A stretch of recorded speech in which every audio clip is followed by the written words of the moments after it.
Hey there, and welcome to another Vibrant Music Teacher Chat. This is the show for you if you are a music teacher who wants to teach creatively and have fun while doing it and have a healthy and profitable business and a balance with the rest of your life.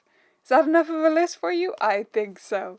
So on this show, we go through the latest music teacher news so that you find out about fun stuff that's going on. We go through some upcoming stuff that you can get excited about to keep you jazzed about your professional development and other things going on in our space. We also do web reviews of people's websites so that you can learn about marketing and how to showcase your studio to the best of your ability. And we have an Ask Me Anything section at the end, so if you have any question for me at all, and it can be about anything, not our special topic of the day, absolutely anything, you can just type question in all caps and then your question, and I'll try to get to all of those at the end. And then we also have a special topic each week, every time we go live here on Monday afternoons in Dublin time. And this week, that is technique woes with our adult students. What are the things that we commonly have trouble with our adult students, and how can we solve those things? So that's our special topic of today, but we've got lots of other fun stuff to share too. And if you are brand new here, or if you're returning, say hi. We love to get some community going in the chat. That's the best part about this live weekly show. As I say, it happens live every week. And if you're watching live, say hi to us in the chat. Chime in with the conversation, make some friends, and let's dive into our music teacher news. Alright, so in my personal news this week, Carrie mentioned that a little bit in the chat already, I welcomed a new baby. Well, it's not true actually. I didn't welcome a new baby. Piano. I didn't actually welcome her this week, but it was excruciating before that because here's the thing. I had my new piano for I want to say 3 weeks now. Maybe it's 2. But sitting in my living room, in the way, but you can't play it because it's a hybrid and you have to plug it in and it's not set up so you can't plug it in.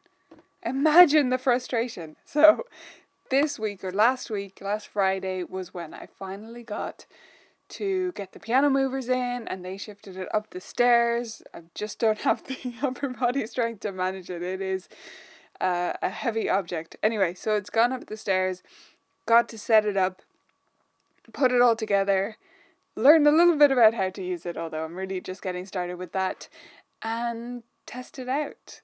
And you guys can guess, or maybe you'll be able to see what the first thing is that I played on the new piano. Because I had to choose carefully, right? But you also want to play something that you can really enjoy.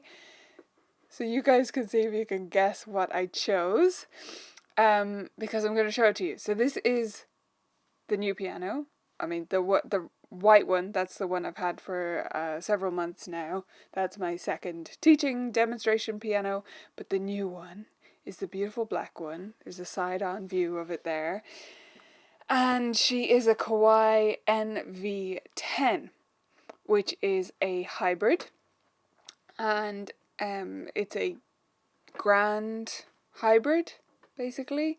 Or a hybrid grand. So it has the full key action of a grand piano, but it's in a hybrid format, which basically, I'm not going to go into huge technical details, but it just means that the electric part is the inside, and the hybrid part is, so that's the hybrid part. So the electric part is where it's producing the sound. The rest of it is an acoustic action, which is why it's still heavy. It's not as heavy as an acoustic because it doesn't have the soundboard. But, although the NV5 does have a soundboard. Anyway, that's a whole other story. But it does mean that it has the full key action, which makes it still pretty heavy. You wouldn't want to be moving this. I can nudge it where it is now, but I couldn't move it fully. But here's the important thing I want to know from you guys. Lots of fun comments coming in, but I've got a question for you about this new piano. What's her name? I need your help. We want to name her. What do you think she should be called? I very much consider new pianos to be new babies, and here's the thing. I have some criteria for this name. I want it to begin with either E or F, because I've got a bit of a fun thing going. So these are the pianos I have so far. I have my acoustic that I got when I was 15 or 16, when my parents decided to invest in something, a bit of an upgrade since I was sticking with this whole piano thing. So they got me that new piano, which was lovely of them, with a tax rebate that they got. Anyway, her name is Annabelle. And then I have C, which is Clarence, and that's my Yamaha P105. And then I have B, which, actually I can show you. Is it? Well, anyway, you might as well see. That's B, that's Bill. He's the unglamorous one. So I gave him the name Bill. He is a Yamaha something or other, but he's like a proper keyboard, okay? And we use him at group classes, and I'm currently using him in my online lessons for various reasons. So that's Bill. So you see we've got ABC so far. Then I have another one, Devon. And I have the white one you just saw, that's Gwendolyn. So to make up the music alphabet, I only have E and F left. That's my story. I'm a complete weirdo. But it needs to be E or F. And I'm leaning towards E if it's, towards F if it's possible, just because all my students, like literally about 50% of my students' names begin with E. So it's hard to find one that they don't have. But yeah, here comes some suggestion. Oh, I love the name Sophie. If it began with E or F. Because it has to be. Although it does include an F and an E. So you got that going for you. Eleanor. Ellie. Esther. None of these are names of my students, so I like it. Oh, Angie, that's good. Fermi, short for Fermata. And everything we name in my house ends up getting a nickname as well. So like Gwendolyn is obviously Gwen. But even our cars, like they have longer names and then they have nicknames. We're, like I said, a bit weird. I love the name Esme. Francesca is a good one. You know what? That kind of goes with Annabelle, doesn't it? It feels like the same era or the same vibe. Okay, I'm not going to take up the whole chat with this, but keep your suggestions coming in because I'm going to choose that later. So your name, ideas for this gorgeous, beautiful angel that I've just welcomed into the studio. I am planning on doing a video about her for those of you curious, thinking about getting an NV10 or an NV5 or just a hybrid in general or anything like that. Or just curious for curious sake. I don't think I'm going to do it on the live show. I think I'm going to do a pre-recorded video so that I can get you some better sound quality. So that's what I'm thinking on that. But it's going to wait until I've set up a bit more of the space. Because currently my debate is, do I set it up for possible return to lessons when we still need social distancing, or do I set it up how it's actually going to be, hopefully, maybe next academic year when we don't need 2-meter distance? So I'm not sure. I'm not sure which way I'm going to go on that right now. Yeah, I love all these suggestions. Thank you all for helping me out with that. That's just something fun, but quite important to me, because she's been a long time coming. And to have some form of a grand in Dublin where you don't get a whole lot of space generally in your house is really wonderful for me. So I've been enjoying that. I've also been working on our composing project that we're about to start in the studio. So it's going to be a song-based project this year, which means the students are going to be writing lyrics, which is really fun, and then swapping with another student, or not swapping, sort of rounding, right? Those lyrics will go to a random other student, and that student will be composing the song for those lyrics. So that we're sort of ramping up to this week. We're starting to assign that to students, but expecting that we won't actually get the lyrics back for a few more weeks of reminding and nudging and stuff like that, because that kind of task takes a bit of, it's so out of the ordinary that it takes a few weeks to get going. So we're starting on that this week in my studio. And then I've also been doing some updates for the Teacher Turbo Boost. I have details of many of the sessions from our guest presenters, which is really, really exciting. So I've started adding those to the event page, and I'm going to show you those in a minute in our sneak peeks section. And yeah, other music teacher news. So outside of my own brain, wondering about names of new pianos, other stuff has been going on. So we had a new YouTube videos, which was about productivity and efficiency tips for music teachers. This was actually an edited version of a prior music teacher chat. So if you haven't caught all of these this year, if you just like a refresher on that, that's a great way to get that in just a few minutes instead of the full length chat. And then we had a blog post about the perfect first lesson for an adult, which we updated this week. So we gave it a bit of a polish and a refresh, and a new podcast episode and article, which was about tips for teaching piano technique to adults, like we're talking about right here today. Outside of the Colourful Keys blog, some other stuff that's going on. So, Tanara, two things Tanara related.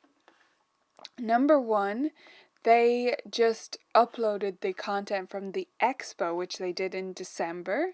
So it was 18th, 19th of December. It was a live event, and they recorded those sessions, and they have just uploaded them to the actual platform. So now if you are a Tanara member, if you use it for practice and stuff like that, you can now watch those sessions right within your platform, which is really cool. And that includes my session. So if you missed it back in December, you want to catch it, or any of the other fabulous sessions, I mean, there are some that I missed, so I'm going to be diving into those, then you can catch those there. It's just for subscribers to Tanara, but you can get a free trial, so that's one way to go. And if you're a Vibrant Music Teaching member, you can get an extra discount as well. So go to the discounts page for that. And then the second Tanara thing is I'm doing another presentation for them, which I'm really grateful. They decided to invite me back, which is really lovely. So soon after the December event. Feels so soon, but I guess March 13th isn't that soon after December, is it? That's funny. Anyway, I'm going to drop the link because it's not super easy to remember. So the link is in the chat there. It is, you go to the Tanara website and you go to Inspired Events and you'll see the Spring Summit, and that's where the details are of that. So that's on March 13th. I'm going to be talking about building community, both in your studio and with other teachers. So really excited to present that session for them. And then last thing coming up is the reason I'm wearing this t-shirt. Do you guys know this t-shirt? This is my Vibrant t-shirt. I normally dress up a bit more for these chats, but I have a little tradition in my studio of when we're doing group workshops, especially the studio-wide ones that I do in like preparation for concerts and stuff like that, I normally wear my studio t-shirt that I give to all the students as well. They don't have to wear it to the group workshop, but some of them do, and I like to wear mine. I just think it's a fun thing to do for those events. It's our green studio one. It's the superpower thing. I'm sure you've seen it in other versions elsewhere. Anyway, so that's my studio t-shirt, and I wear that for group workshops. And today, in less than 2 hours, we're having our first member huddle. So excited. Oh my gosh, in the chat, let me know if you're coming. I would love to hear if you're coming along to the huddle. It's in an hour and 40 minutes from here right now, live. So it's at 6 p.m. Dublin time. And the member huddle is a Zoom call where we're all going to get together and brainstorm and discuss stuff based on last week's masterclass, which was about teaching adults, coaching adults, and the differences there. So it's going to be a group discussion session. We'll be splitting up into small groups, so it'll just be in like 4s and 5s of you and other VMT members. And yeah, long story short, not short, short story long, I wore this t-shirt because I wear my studio one for the workshops, and I thought it'd be fun to wear my Vibrant one for kind of our teacher workshop get together thing. Anyway, so that's why I am underdressed today. Not underdressed. You can never be underdressed in vibrant colours, right? Right. Angie, you're gonna be there, and Elizabeth and Cindy. Awesome. Yes, Kelly, you absolutely can. I would advise, if possible, right now you'll see the details in your email, or you can go to the video library, the training library, to check it out. But if possible, I would download the workbook PDF and either fill it in or just have it so that you have the questions in front of you that are in that, if you missed the masterclass. You could also finish this chat, watch the masterclass, and then come, but there's no obligation to do that. So yeah, no worries at all. You'll still get a lot out of the session. But if you can have that workbook handy, it is good to have, even just on screen. You don't have to print it out. So yeah, that is coming up in less than 2 hours. It's the first one ever, and it's going to be really fun. And if you have any questions about it, you can let me know. If you're humming and hawing about coming along, I'd love to push you over the edge into attending. Now, with that, let's get into some fun stuff that's coming up. So our next weekly chat, same time next week, is going to be on our new theme, because it's going to be March. March, guys. 3rd month of the year. Almost the end of the quarter. What? Anyway, so it's going to be next Monday. It's going to be March. And so we're into our ear training and oral theme for the month of March. And the first chat I've decided to do is about Sulfa. And if you're like, I want to encourage you to come along anyway, because it's going to be about, yes, how can we use Sulfa, but specifically, how can we use it in the piano studio, and why would you want to? And how can you use it in small, really accessible ways? You don't need specialist Kadai training. You don't need any fanciness, okay? Just come along, see how you might take bits and pieces, and you might just take one little Sulfa exercise, and you don't dive into it in a big way, but you include it.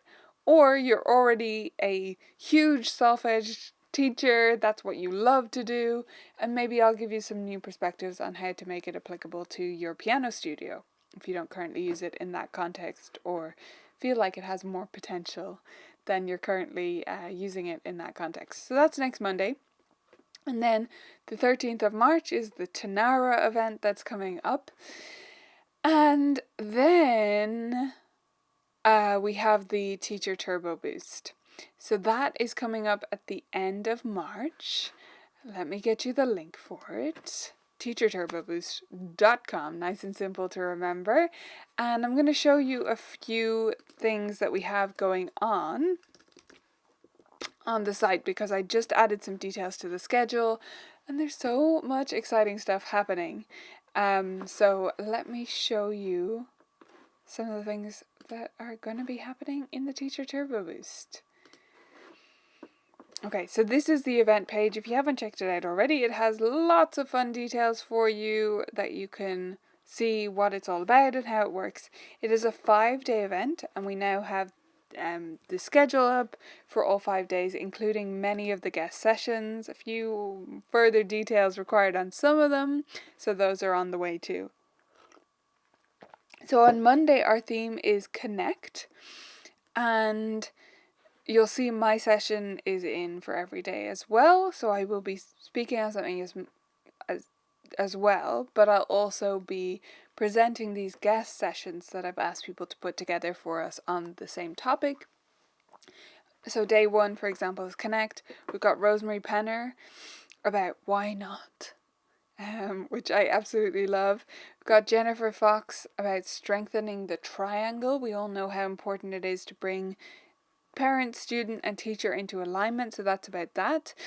And we've got Mike Grande and Your 1 Inch, which I just received his session today, and it is so fun. Seriously, guys, it's awesome. So yes, you can check out all the different details on the site right there, and I hope that you will. I hope that you'll join us there. If you are a member, by the way, you can get a special discount. So you just go to the community, go to the forums, and you will see the details of how to get your discount right there. It's in a pinned post, so you should be able to find it. But if at any stage you need help finding it, or finding anything on the site, you know you can hit the chat bubble that's in the bottom right corner, and you'll get in touch with our customer support team there, or me, depending on when you get in touch with us, and we'll be happy to help you out. We've got Gemma, we've got Estrella, we've got your answers if you have questions, or just a little bit of a help with the technology or anything else on the site.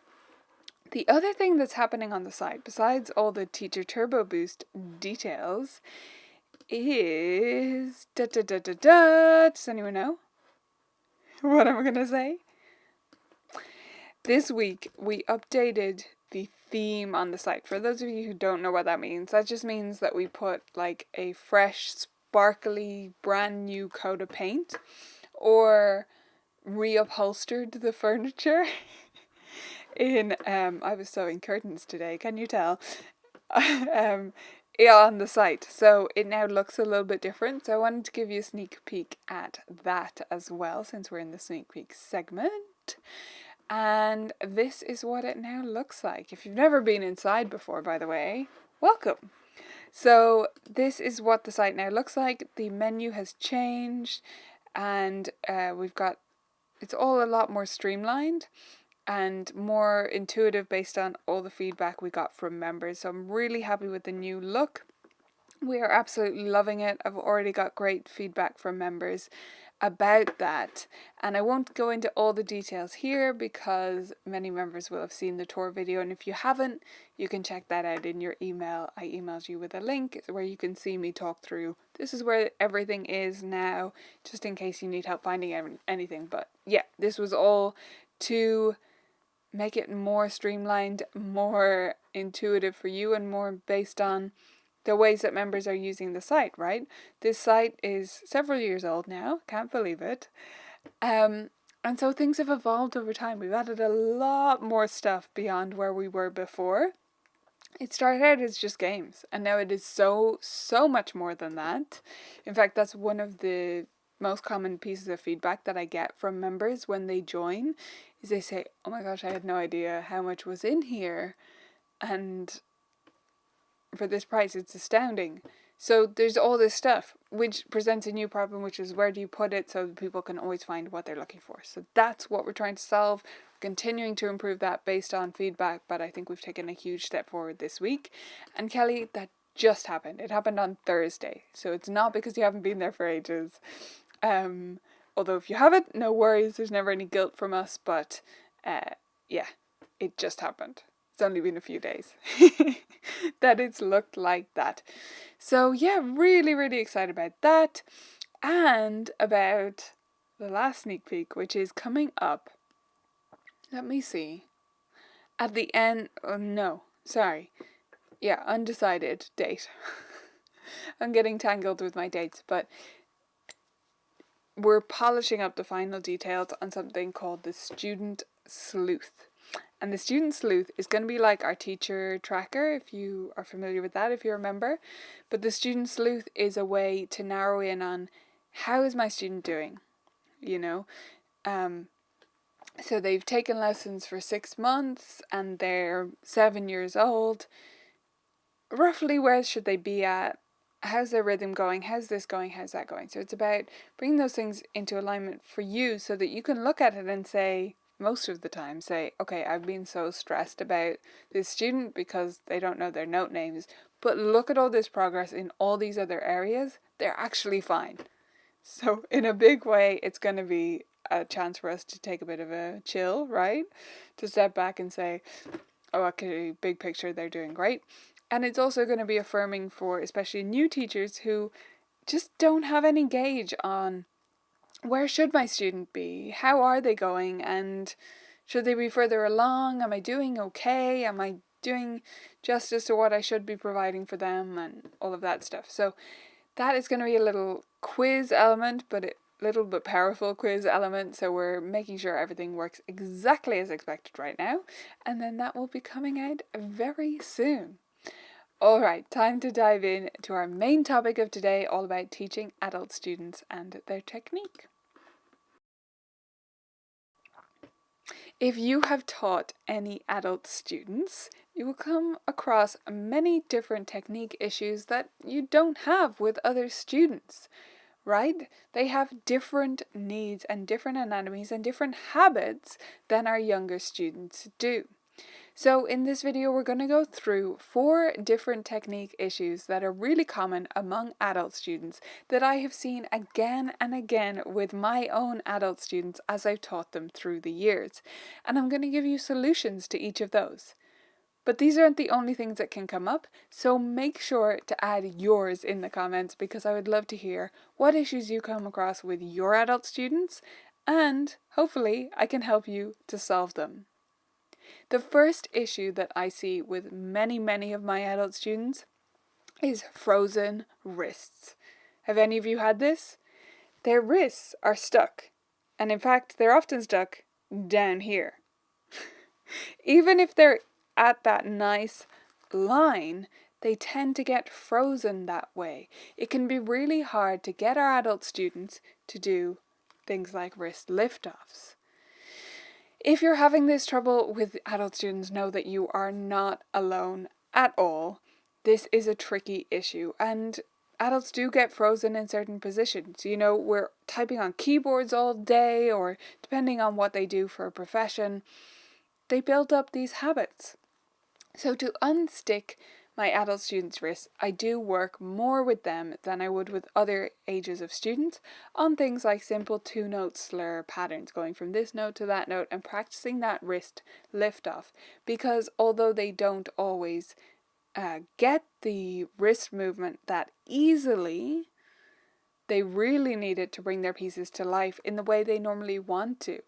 They often are the first to hear that their music sounds abrupt or it doesn't sound quite right, and often the frozen wrist is the key to this in my experience.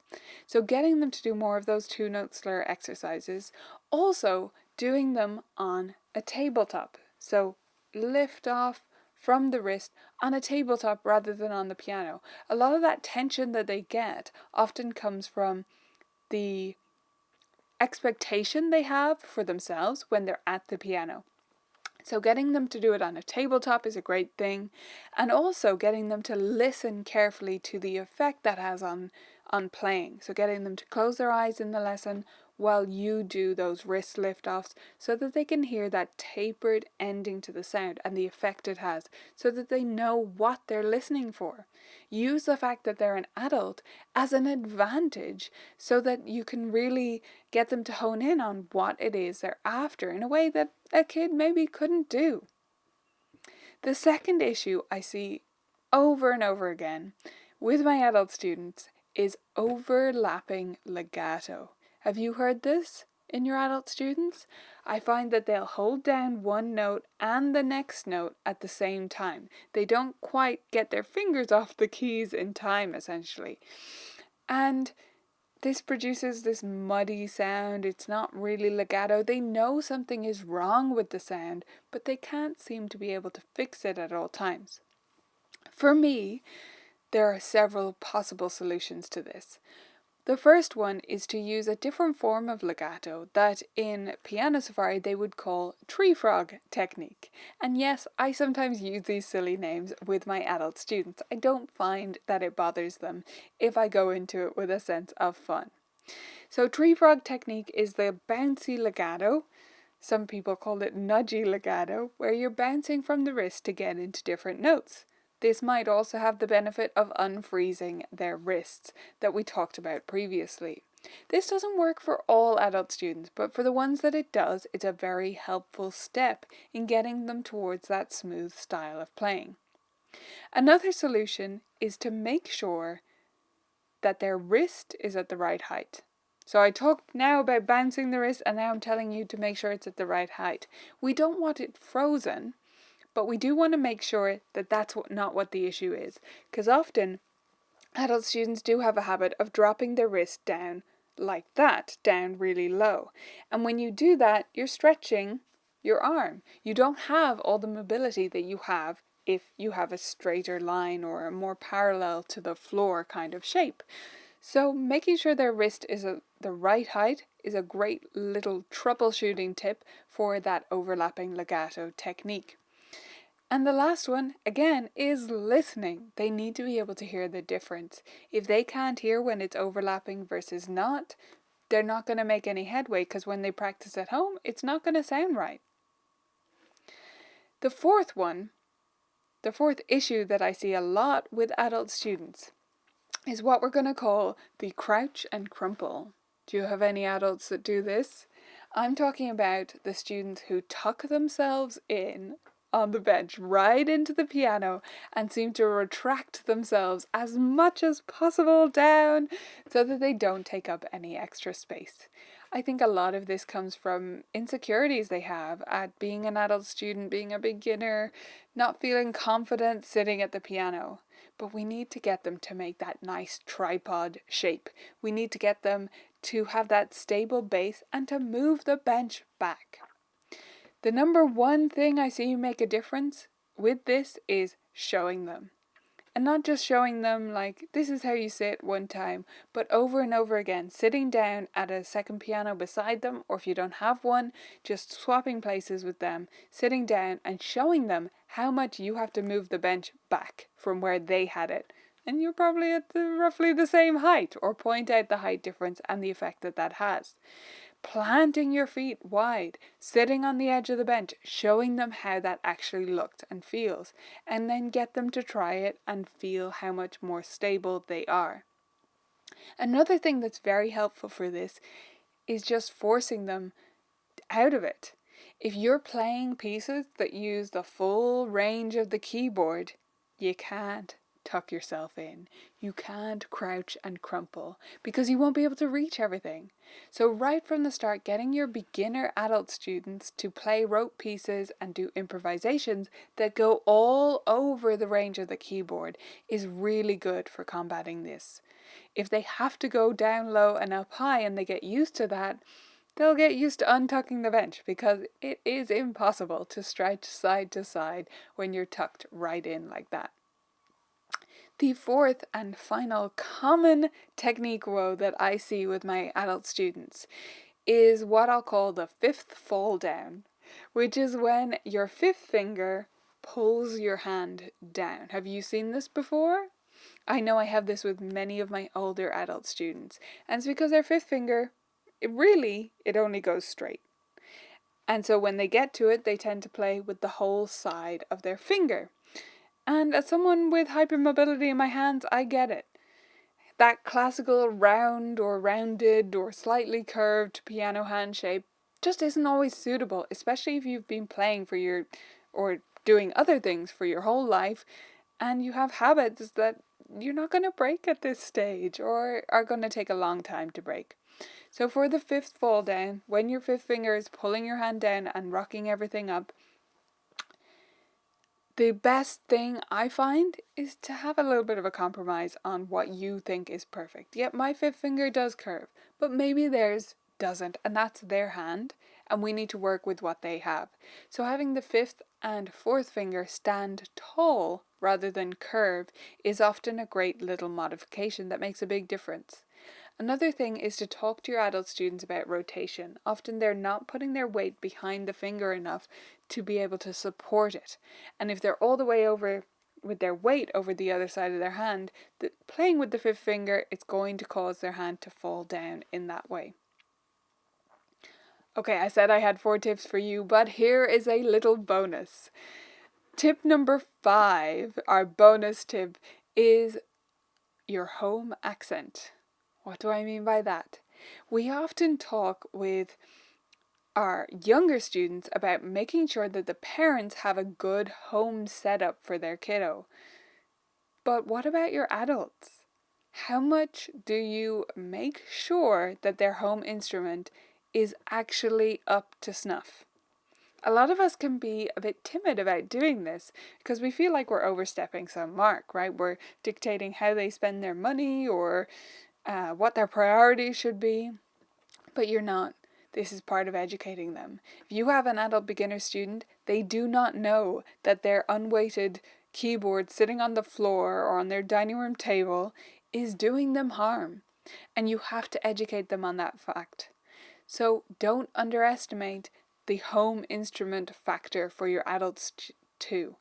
Especially if you've got that legato issue or any of those kinds of issues going on. Check out what's happening at home. That might be the solution. Lots of other ideas coming in from you guys in the chat. Great to hear how you're getting on with your adult students. Jennifer said, how to help adults work with putting hands together when they find that extremely difficult. The first thing, Jennifer, for me, is making sure that I have got the right issue. Always, right? And in this case, is it reading both lines of music or is it coordinating the hands? So in order to narrow in on which one it is, you're going to want to get your adult student to play some rote pieces of some sort, even just chord patterns with both hands, and see if it's still an issue there. Because if it isn't, it might be a reading issue. And you need to get to the bottom of whether it's technique, coordination, or reading that's actually the issue there. Does that make sense, Jennifer?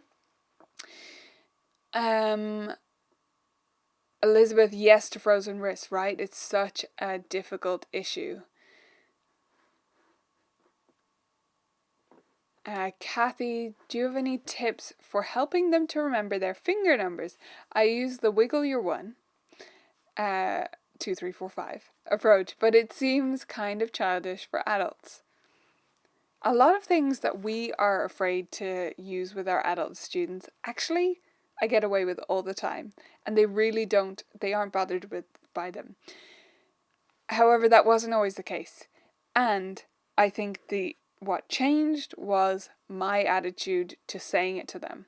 So where previously I might have said, oh, I'm so sorry, or acted embarrassed, I don't do that anymore. I just say, oh, this is a silly saying I have. Might sound a bit childish, but it works, so hey. If you're treating them like an adult in all other ways, including that one, but especially if outside of that you're listening to what they want to learn, teaching them adult-sounding music, and nothing else feels childish, no one is bothered by saying, thumbs are one. That's what I say. Kathy also said they often relate the finger numbers to scale degrees so that the left hand finger numbers end up being backwards in their mind. Yeah, that's why I say thumbs are one. And then Naptime Seamstress, nice username. Yes to problems with hands together and also the confusion of symmetrical finger numbers but using pinky and thumb on the same note name when playing on C position. Yeah, so I think part of that is getting them out of positions as well. So thank you for bringing that up. If you are always stuck in a position, it can feel like, well, they stay here, but they don't. They cross over, they do all these different things. So just simple drills like you would do with your kiddos are absolutely fine. And a big part of it is just you going into it with the right attitude that they have no reason to be embarrassed by this. I'm not embarrassed by this. Let's just use thumbs are one or wiggle your twos, play every E with a 3, stuff like that. Ellen, I love that. Finger 1 is the first one you put in your mouth. That's almost so childish that it's fun, right? No one's gonna balk at that. That's just fun. If they do, they don't belong in my studio. Right, we're gonna dive into our web reviews and have a look around a couple of sites next. Before we do that, I'd like to run us through what it is that we're looking for on these sites. So we're looking for the fact that they have enough text. We're looking for a clear call to action, meaning they tell us what to do. A big button saying, book a lesson, or whatever it is we want them to say. Consistency, that their branding, their colors and fonts are simple and consistent, just a couple of each across the website. We're looking for them to showcase themselves. Not anyone else, not what they think should be there, but them. We want real photos of them and their students, if at all possible, and we want a simple menu structure because studio websites should not be complicated. So let's take a look around our couple of websites for today.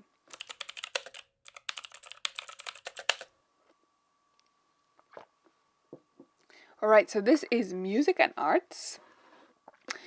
by Innovative Music Studio. So it's dance and music, clearly. I can see that right away, which is great. I can see that you teach different instruments from your little scrolling thing here.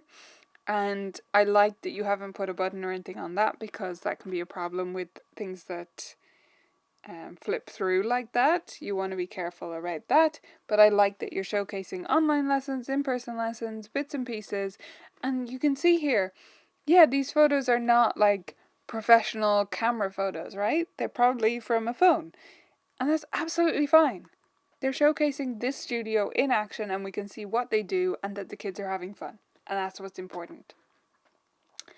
Let me know if you can spot what's missing. I see all the different instruments up here, which I think is a good approach because you have a lot of different instruments and acting and ballet. My only question mark up here in this section is music makers. If I'm a parent, I don't know what that is. So it's probably a preschool group, is it? So say that, preschool group. Something like that. Something generic that I actually know what it is if I'm a parent, because otherwise I'm not going to click on it. Loads more photos here, which is great.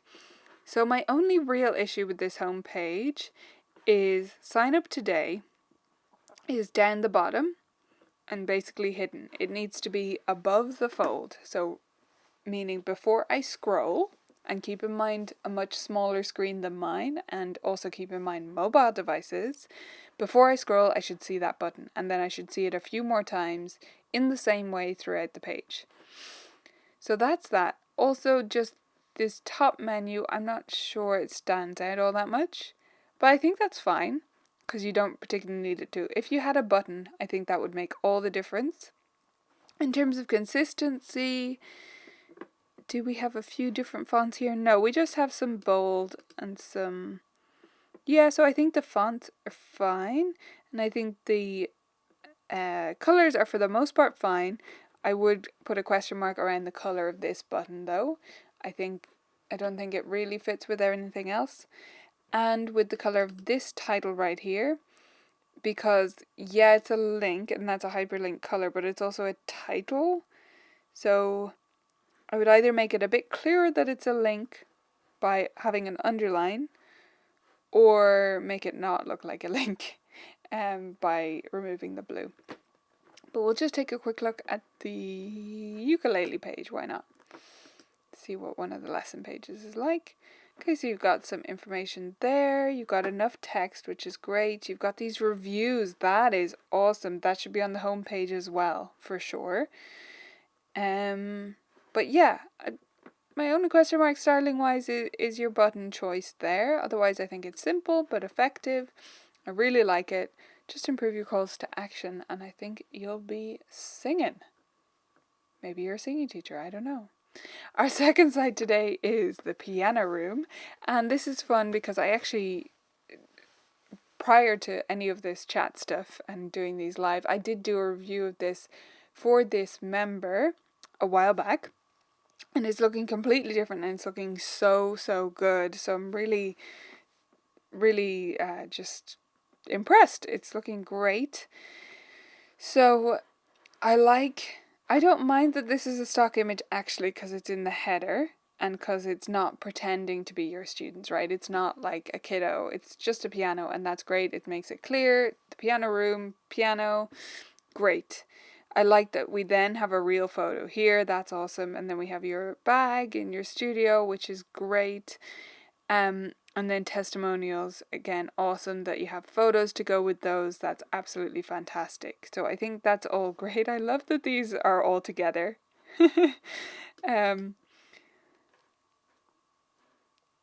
Oh, that's so fun that they play together. Oh, sorry. Separately, but they play for afternoon tea in the Doonbeg Hotel. That's great. And you have a group quote from them, which kind of shows the community nature, which I love. And then a video and a great photo of you, Patricia. That's lovely. Yeah, I love all of this. I think it's fantastic. So, here are the things that I think are missing now from your home page. You need a button telling me what to do. And then you need something a little bit less generic than learn to play piano in the piano room. It's called the piano room. We got the piano room here. We've got a piano. I know you teach piano. What do you do differently? Learn the creative way in the piano room or whatever. Just something to show me who you are in that text would be great. But the main thing is that button. And then we'll just take a look at, say, the about page as well. Yeah, and a bit more text about you I think would be good. Sorry, it's a jump link, but that's fine. But yeah, just a bit more text under that about who you are, Patricia, and why you're so fantastic, because you are. And I think you'll be golden. Well done. It's really, really looking so spiffy and fantastic. Okay, last segment today is our Ask Me Anything section. So if you haven't asked your question already, do add it into the chat now. If you haven't asked your question already, I'd be happy to answer them. I don't think I've seen any come in today. So just type question in all caps, followed by your question. People were so distracted coming up with names for my piano, which I love. That's awesome. But yeah, just having a quick scroll back, make sure I didn't miss any questions, just in case there were any. No, I don't think so. Karen, that's so funny. I demonstrate how important the thumb is in pulling up their pants. We would say trousers. Pulling up their trousers. Or writing with a pen. Thumbs are number one. I mean, just the thumbs. Yeah, but thumbs are one. That's my thing as well. Any way to get that across is always fun. And there's lots of funny ways to do it, and it brings some lightness into lessons, right? Okay, thank you so much. I don't think you guys have questions for today. You might be typing them right now, but I'm going to wrap it up there because it has been a longer one already than usual. And I got to get ready for the member huddle. It's happening in just over an hour from right now. So if you're a member, look in your email inbox or look in the community if you're not sure where the link is. And I will see you on Zoom very shortly. Super excited for that. And thank you for joining me here today. I'll see you all next week.